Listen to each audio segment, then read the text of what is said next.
Welcome to You've Got This with Sarah Hamaker, a podcast to encourage and equip moms along their parenting journey.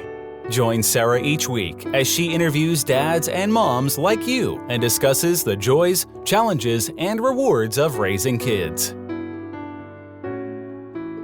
Hi, and welcome to You've Got This. I'm your host, Sarah Hamaker, and with me today I have Pam White. She is a wife. She has two boys who are around my boys' ages, 11 and 12. Actually, they're exactly my boys' ages right now. And she's from a large family, has lots of nieces and nephews, and she and her husband have a family travel blog called Family Fun Joy, which I love because traveling with kids can be fun. Isn't that right, Pam? Absolutely. I think I have much more fun when I travel with my kids. They almost give you like a license of fun when you're with kids. It's a little harder mindset when you're just adults vacationing than when you're with kids. So yes, definitely much more fun. Now, do you do a lot of road trips? Is it more plane flying? What are your how do you usually travel with your kids? Well, it depends on the time of year. We're from Wisconsin, so to me, I have 4 months of travel here in my own state that we really enjoy, and so that's a lot of short road trips and camping. We spend a lot of time camping in the summer. And then the other months of the year, we fly places, but we stay in the United States. But we also road trip down. Last Christmas, we did a long road trip down to the Florida Keys from Wisconsin. So we sort of mix it up. Yeah, I love that you did a road trip from Wisconsin to the Florida Keys. That's a lot of trip. I live on the East Coast, right outside of Washington, D.C., and a couple summers ago, my husband and I loaded our 4 kids into our minivan and drove to Colorado, which a lot of people thought we were a little crazy. Yeah. But I'm like, okay, we have no frequent flyer miles because my husband doesn't travel for business, 6 plane tickets, having to rent a minivan at the other end. We're driving. And I think yeah.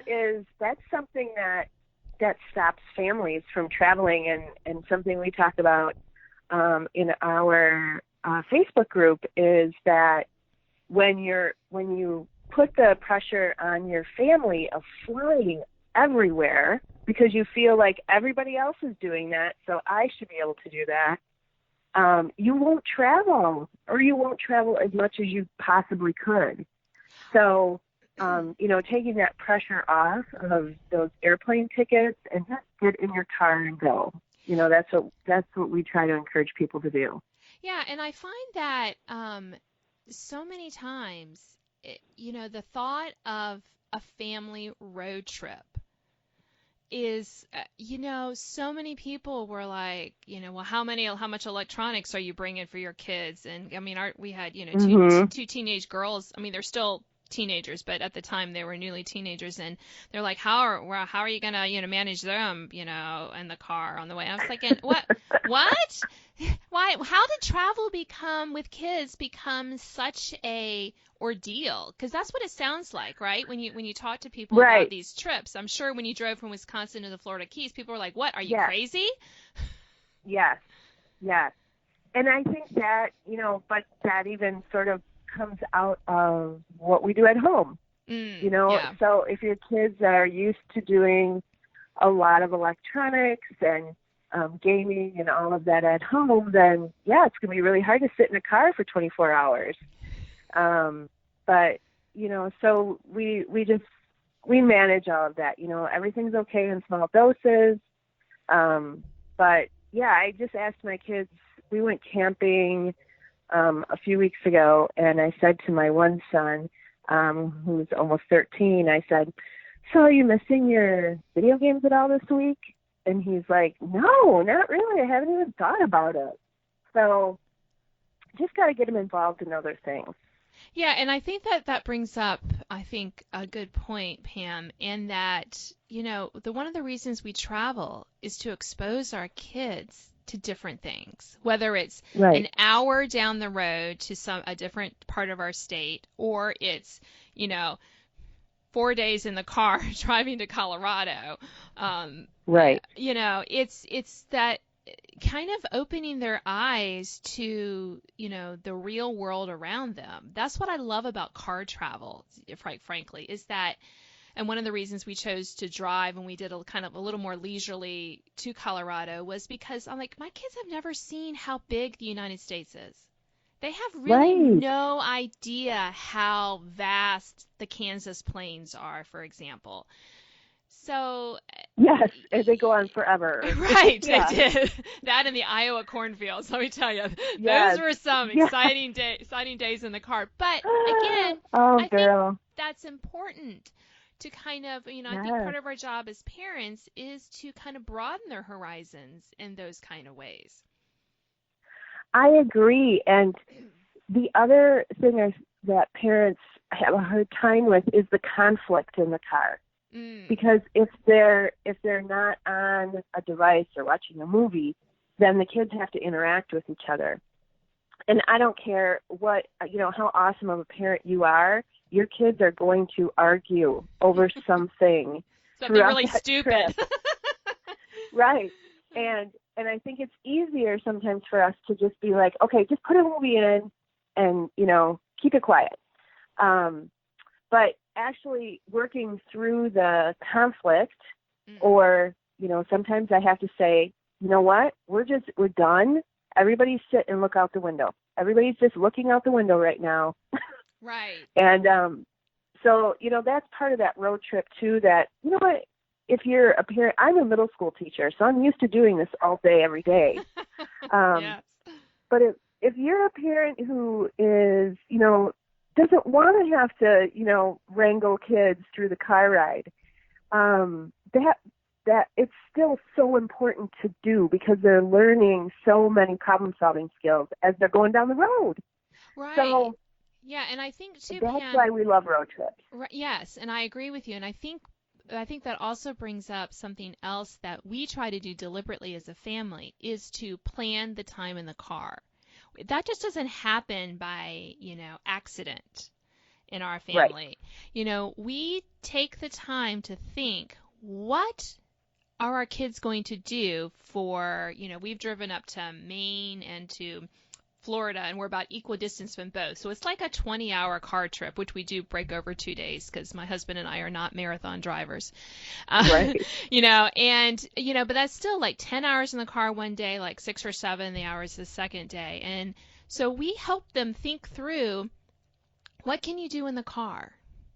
How are you going to occupy your time? And this is not just throw a coloring book in there with some crayons. No, we were kind of very deliberate, especially when they were younger, on how to pack their backpacks, the different things, and now they can pretty much do it on their own.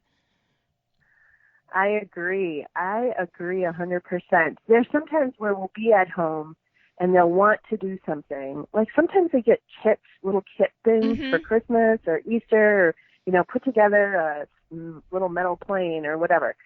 And they'll be like, can I do that? And I'll say, you know what? We're leaving in 2 weeks for a road trip. Why don't you throw that in your backpack? That's a great thing to do on the road. So now they sort of are programmed, because like you said, my kids are, 11 and 12. They have been road tripping since they were born. Mm-hmm. And yes, they have screamed through road trips when they were little. Yes. But now they're so programmed, they just know to do that. And they're so fun. They look forward to doing it now. They're like, oh, I got that for Christmas, and now it's spring break, and I'm going to go, work on my little kit thing. So I'm not a very perfectionist type of parent, and, I'm really open to them trying things and doing things different, and I'm not, I don't get upset if they're coloring and color off their crayon onto the seat or something like that. We always work on getting everything cleaned up after the trip, but I don't fret about that during the trip. Right. So that gives them a lot of freedom to do things and try things and We do arts and crafts in the car. We make trail mix in the car. So you know how moms spend all their time getting like snacks together beforehand, Mm-hmm. like making things. One of the things I really love doing with them is bringing different things with us into the car, and then they like make their own mixes. Oh, So, cool. there's a trail mix time. So I'll bring out the Ziplocs. There'll be like M&Ms and pretzels and peanuts and whatever they want to put in. And then they can make their own little mixture in their cups. So, And that just, occupies them for a little bit as well. yeah, exactly. Hey, every 10 minutes counts. Yes. I hear you on that, Pam. Every 10 minutes does count. Yeah. Yeah, so we just, go ahead. No, I was just going to say, yeah, I love that. And I don't put much thought into snacks. I usually assign one of my children to pack the snacks for the trip. So, once they're like in kindergarten, first grade, you can kind of like say, here's your choices, pack enough for everyone, and there you go.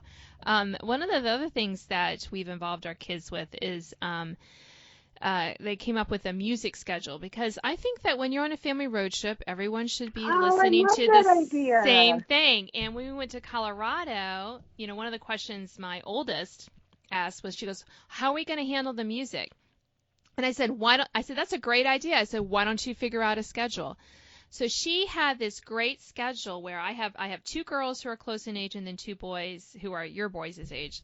And and then the parents. So I had a slot because I was driving. My husband had a slot because he was driving some of the time.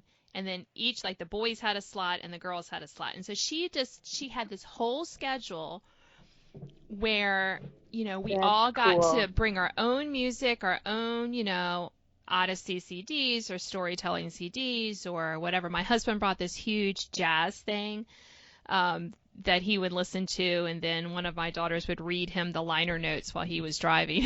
Oh, he thought that was awesome. And yeah, so it was, everyone got a turn. It was fair. Everyone got the same amount of turns.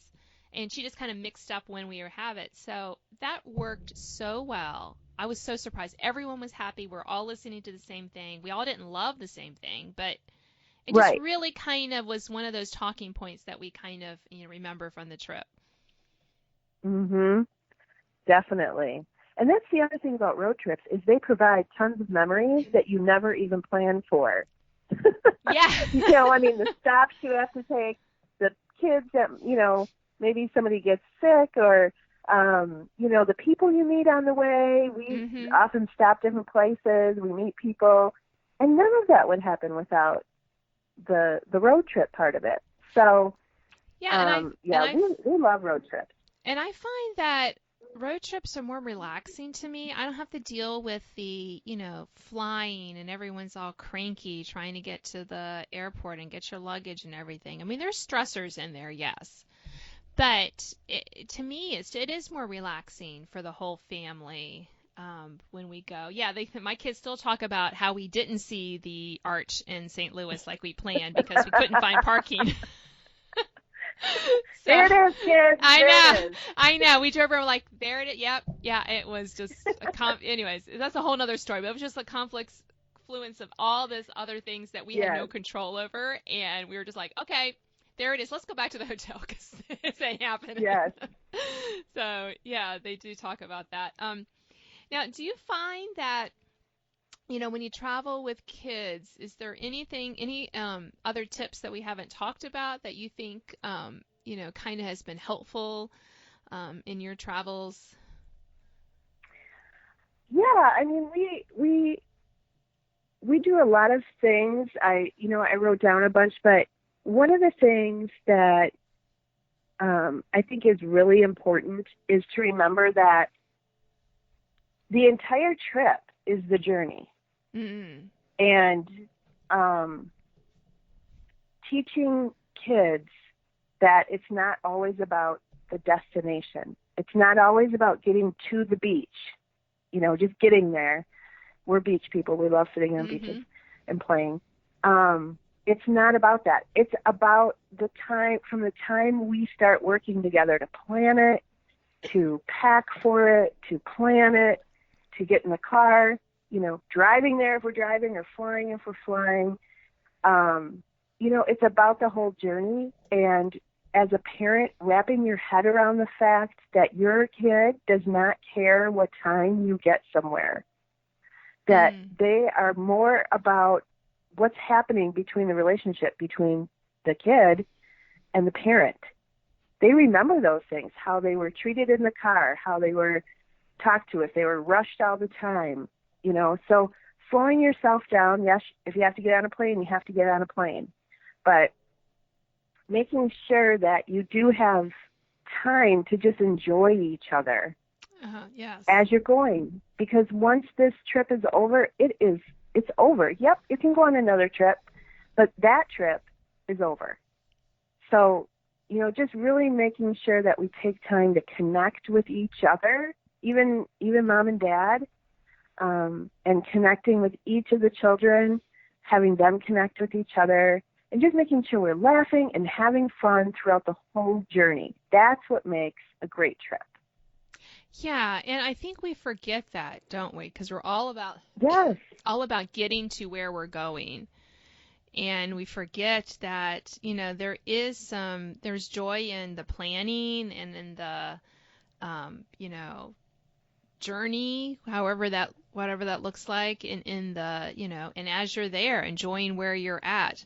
I've never understood, and, we all go places, we run into people who are fellow tourists, or they visit our hometown and they complain about everything, right?